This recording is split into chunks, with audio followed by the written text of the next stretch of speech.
Hey guys, this is Tiger with Natural's Pop Shop. I just wanted to make a quick video just to talk about basically the reality of buying, trading, grading, selling cards in general, whether it's Pokemon or Dragon Ball, which is something that I've been getting into pretty much this year. I mean, I always loved Dragon Ball, so it's just one of the animes that are close to my heart and that I know basically everything about. So for me, it was just really easy to get hooked into collecting and buying and grading and trading and selling cards. And especially right now when Pokemon is just like basically, I don't want to say unreachable, but it is really hard to find product anywhere. And basically, if you go, at least in my experience, if you go to the card shows looking for cards to grade for Pokemon, most of the vendors nowadays are also grading.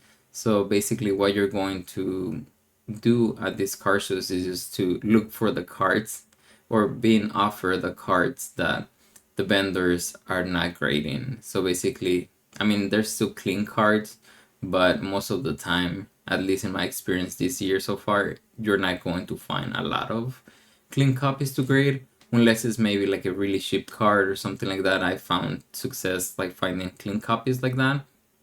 But when it comes to like the bigger cards that are a couple $100s, it is something that you most likely won't have a good shot at finding in these card shows because almost every vendor is grading, which is great. It makes sense. They're also trying to make money, obviously, so they buy at 80%, sell at 100%.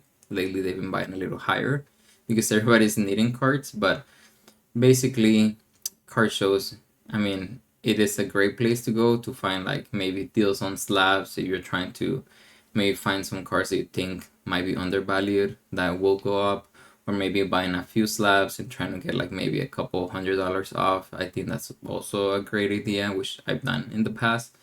But anyways, we'll talk about the reality and how it works. And I wanted to show you guys some numbers because I'm actually sending a submission to Beckett tomorrow for some cards to get graded that are Dragon Ball related. But this applies basically to any TCG, or mostly Pokemon and Dragon Ball. I would say, and maybe One Piece. I graded only one card from One Piece last year, and it was basically a $500 card raw, and I turned it into a $2,000 in a PSA 10. It was a manga Bonnie card. If you know One Piece, you might know this name, but if not, I mean, that's just how it works. You turn something that is cheaper into something with more value essentially by grading it and getting a 10. But anyways, let's get to this. Let me show you guys some of the cards that I'm sending to get graded. Right now, I am sending basically 1, 2, 3, 4, 5, 6, 7, 8, 9 cards to get graded. For this is from the new set. This is an older set. These are basically the same card, but one of them is Japanese, the other ones are English. And these are some promos that are actually pretty pricey right now, and this as well. So some of these cards have also gone up in value. This one actually I picked it up from Comic-Con. Comic-Con, Collecticon this past weekend. I bought it for $150, and this one right now is going for like $250, almost $300 online. And the reason why I got it so cheap is because most of the vendors were selling at kind of like outdated comps, to be honest with you, and like the market has been moving so fast that it's hard to keep up. So this one I did get a great deal, and there's not a lot of copies out there. And this one is a promo championship card that was only given to the top 64 finalists. So this one I actually did buy a Beckett 10 copy. This one and this one, which I'm also grading, I picked these two for $1,000. I believe the value that the vendor had was like around 1,100. So basically, I did save $100 from that deal. But right now, if you go look online, this card is selling for about 500, close to 600 right now. And there's only one listing right now for like 800 on this one. So it could be more. This one, it is the same scenario too. They're just pretty high up there. I think these two cards can potentially be 1,000 each eventually. So for me, it was a great deal to pick them up. Also, another thing I did at the Collecticon, which it was the first time we had it in Arizona, I did trade. I had a 9.5 of this Gogeta, so I did trade this one, my old one, for this one on top of $600 more. So I paid $600 to upgrade to a 10.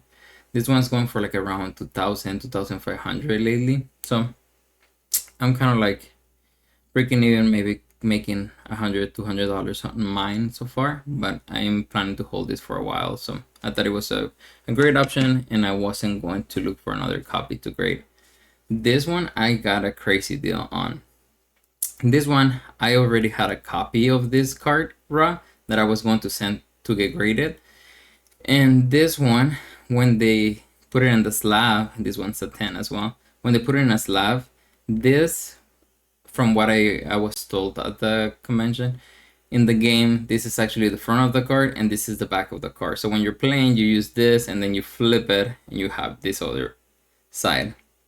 But when you grade them, usually this is at the front because that's what people like.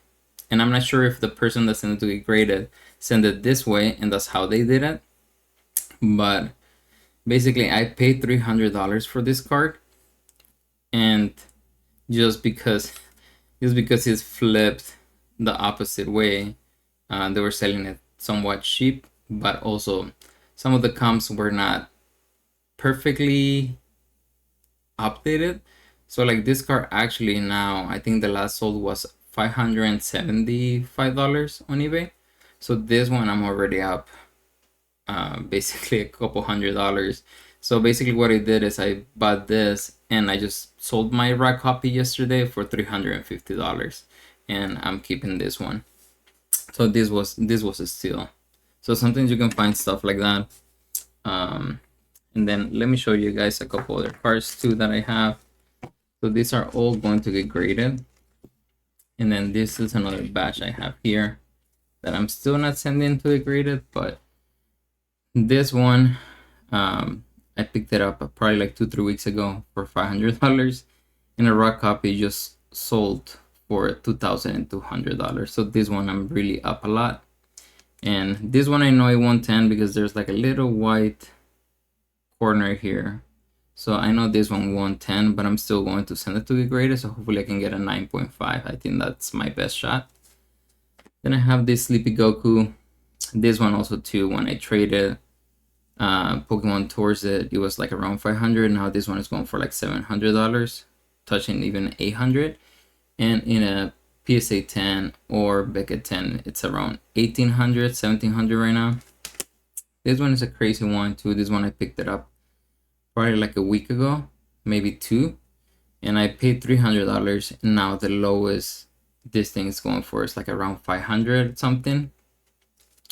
This one is kind of one similar scenario. This one I paid 160, and I was going for like 350 as well. This one is just one I like. I paid like $50, still around the same. This one's around 160. Paid that, still the same. It's also a gradable copy, but this is basically PC. I really like these cards.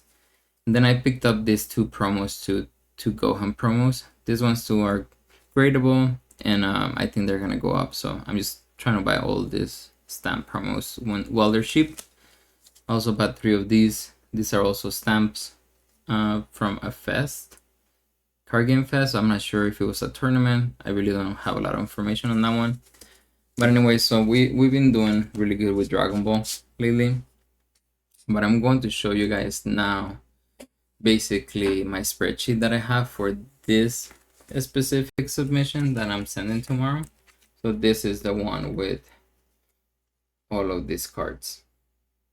You can actually see the one with the promos and the Goku. So basically there's 3, 4, 5, 6, 7, 8, 9 cards.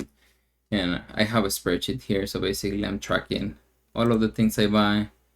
So like everything's green, there's things that are sold, so you'll see percentages and stuff like that. But let's go and look at and you see me looking this way because I have another screen on this side. But let's look at this spreadsheet. So basically here I have the price of what I pay for the cards. And like some of these cards are obviously a little bit more now. but I'm still just keeping the price that I personally paid. And then this, I did $90 because I'm doing the $80 tier for Beckett, which is 3 weeks, which is 15 business days. So in 3 weeks, I'll get this back. And with insurance and shipping, it's going to be about basically $810 on just grading fees. So now you know this thing's expensive too. It's not just a few bucks. So this, my total of what I spent on the cards, it's been $1,041, $810 in grading fees, and then I calculated the value of what I would sell these cards, and some of them I also basically put in kind of like the lower amount I would get. So if I get a 9.5, then what it would sell for. So basically this one's, for example, this one and this 3, I know if I get 10s on this, these are basically 600. This one, I did not update, but this one was around 350 to 400, so I'm just gonna do 350. This one I did 230, which is actually the raw copy price. So like actually if I do get 10s on this ones, this will be pretty much around 500 if I'm not mistaken. I remember last time I looked it was 450, 500. So I'm doing 230 just because I want to be safe on the worst case scenario. And then this one will be 350 if I get a 10. This one will be if I get a 9.5 as well. If I get a 10 on this one, the only listing I see right now is like around $800 on eBay. So this is kind of like a very, very conservative approach that I'm taking.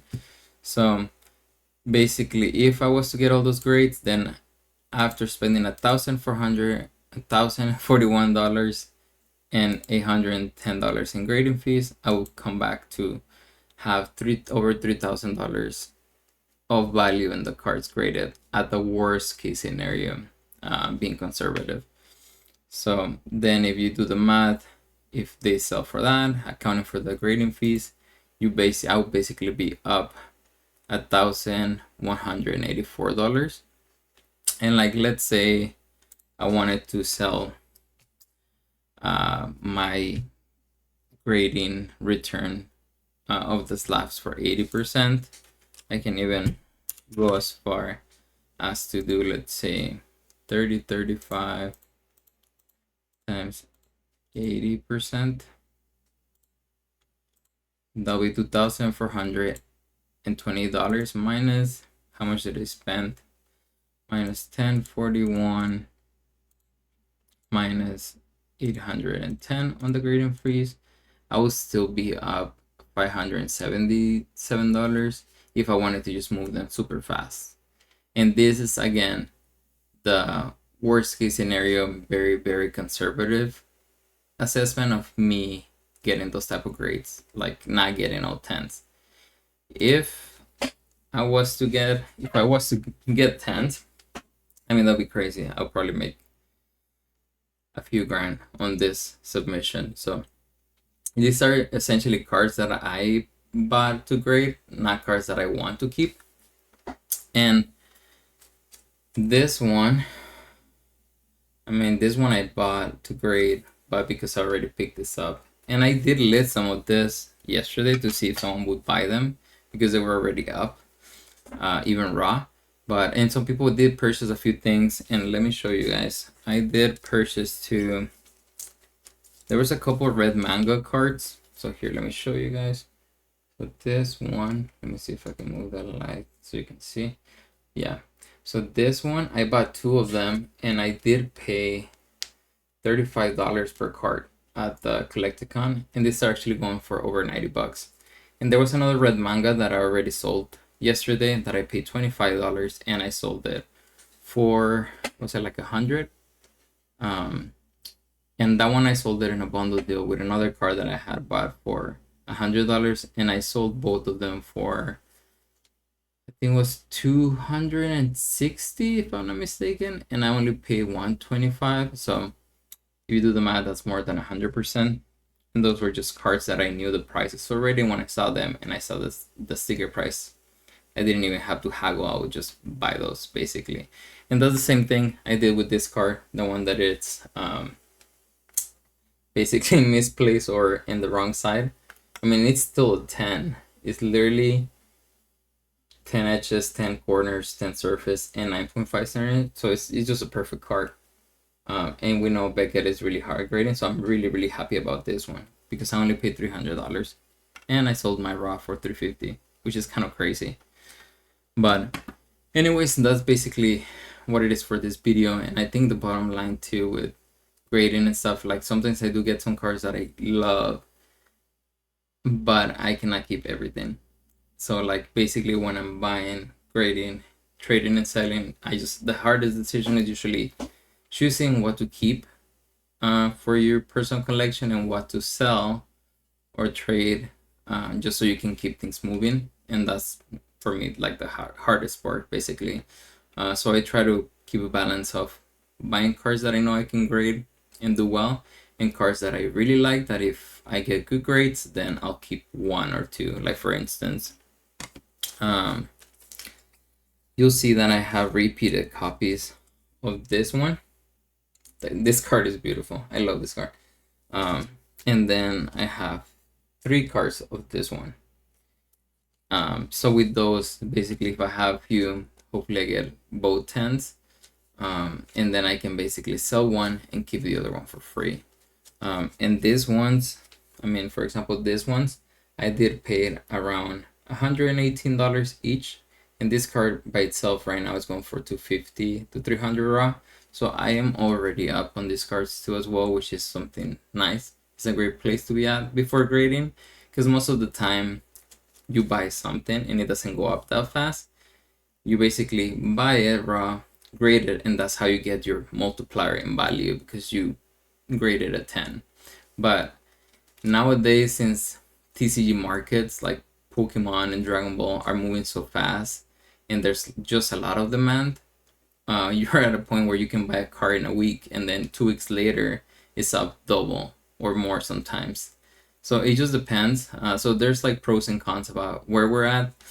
I don't think it's gonna be like this forever, but I am going to basically adjust to what we're currently living in as far as how to play the market. And also with PSA changing their turnaround times, if you don't know, they're just horrible. So if you send bulk submissions, which used to be 20 cards at least with a membership, now I think it's 40 or 50. So they doubled that, and then it's basically like a 6-month wait or more. And that's if you want to pay like the lower tier grading. But even their higher tier prices for grading have gone up in turnaround time and in pricing too. So it is just a really interesting place in the market. I think since we are taking longer to get cards graded, it's gonna be harder for us to see a lot of slabs out there just right off the bat, because you have to pay a lot more to get them back faster. And if not a lot of people do that because they're trying to save money, or even like if you're a big vendor and you're just flipping cards and grading them, you usually want to pay a lower price for grading so that way you can have bigger margins. So like if you don't have that opportunity and you have to pay higher, then the graded cards are going to be more expensive, or maybe it's going to be harder to find specific cards because not everybody's going to be grading as much. I really don't know. I think only time will tell. But anyways, this was a great discussion. In general, I think about these things all the time because there's just so many changes. But I would love to hear you guys' opinion about what you guys think about the current market. Do you grade? If you grade, what company are you grading with? I've tried Tag so far. I really love Beckett right now just because their turnaround times are better than everybody else's, and the price is not too crazy. Like if you really think about it, $80 for 3 weeks is not bad in my opinion, just given to current situations. If you think back about 3 years ago, totally different story, but for the current situation, I think Beckett's really good and they grade really hard. But if you get good grades, then you also get a significant amount of value out of your cards. So right now I'm sticking to Beckett, especially for Dragon Ball, and I'm starting to think about sending some Pokemon cards to Beckett as well. and possibly tag again. But I'm still debating, and right now I have plenty of cards like I was showing you to send, so I'm just taking a stab at a few cards at a time and then just taking it from there. But anyways, thanks for watching. I'll see you guys on the next one.